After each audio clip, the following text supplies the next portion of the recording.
have something on my head. I think it might be a frog. If you think it's a frog too, go like this. Okay, I'm going to read this book to you. It's called The Littlest Frog. It's a Passover story. It's by Sylvia Roos, illustrated by Holly Hannon. And I'm going to read a little bit about something that explains some of the words in it that they use. It says a pharaoh is the name of the ancient Egyptian kings. A scepter is a long pole decorated with jewels held by a king. Papyrus is a plant that was used to make paper in ancient Egypt. An urn is a clay pot. And hieroglyphics are ancient Egyptian writing using pictures instead of letters. In Egypt long ago, Moses and Aaron went to Pharaoh. "Let my people go," Moses said, "or God will make millions of frogs come out of the Nile River and jump all over your land." But Pharaoh wouldn't listen. So Aaron stretched his staff over the water, and millions, even billions, maybe zillions of frogs jumped out of the Nile River into the houses, beds, sheds, pots, bowls, and even the ovens of the Egyptians. Pharaoh's magicians could also make frogs appear, but they couldn't make them disappear. There were frogs everywhere.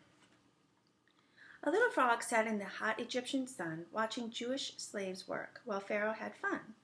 Moses, their leader, warned evil Pharaoh, "Bad things will happen if you don't let us go. I'm the great Pharaoh, and nothing scares me. The Jewish people will stay. They'll never be free." The very next morning when Pharaoh rose, he found a big frog sitting right on his nose. "Pyramids," he yelled as he jumped up in fright. There were frogs to his left and frogs to his right. He grabbed for his sandals, and to his surprise, sitting there was a frog with big, bulgy eyes. "Oh no," he exclaimed as he pulled on his gown. There was a bullfrog wearing his crown. There were frogs in all sizes hopping about. The biggest ones made Pharaoh tremble and shout. But the littlest frog was very afraid. He hid under the bed, and that's where he stayed.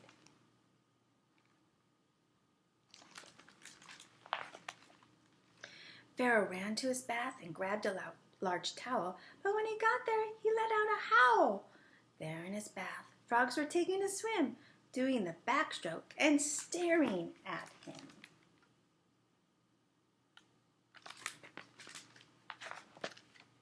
He fled to the kitchen and opened the door. There were frogs on the table, frogs on the floor. Oh, such a sight Pharaoh never had seen. Wherever he looked, he saw only green.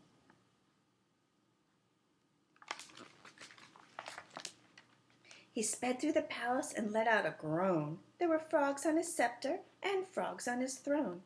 There were frogs on the curtains and in the fruit bowls. There were frogs speaking out from papyrus scrolls.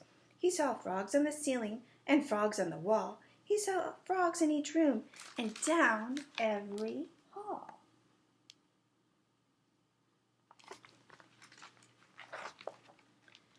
Pharaoh ran quickly and picked up a broom. "I'll get rid of these frogs. I'll sweep every room. I'm the great Pharaoh, and nothing scares me. I'll get rid of you all. Just wait and you'll see." The littlest frog was very afraid. He lay under the bed, and that's where he stayed.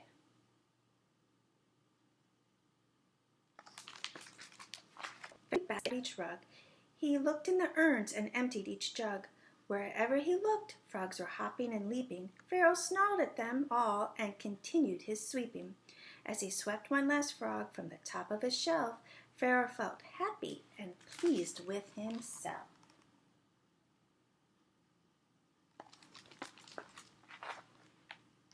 "I got rid of you all," he gleefully cried. "There's nowhere left for you frogs to hide." The littlest frog was very afraid.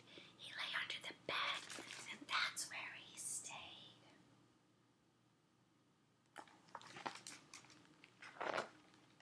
Pharaoh shut every door and felt very proud. In hieroglyphics he wrote, "No frogs allowed."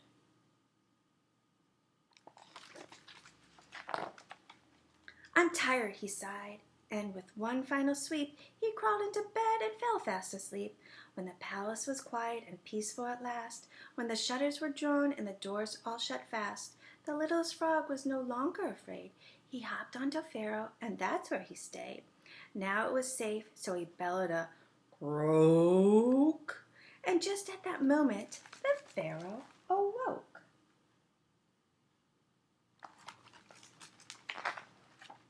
This can't be happening. This must be a dream. I got rid of you, frogs. Pharaoh began to scream. He arose from his bed with a terrible thought. Can this be what my stubbornness has brought? Perhaps Moses was right. The Jews should be free. Maybe that's why this is happening to me.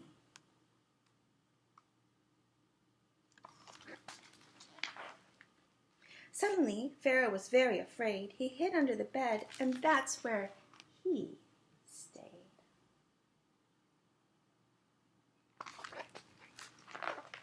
And that is the end. Thanks for listening, Green Roomers. Ribbit, ribbit.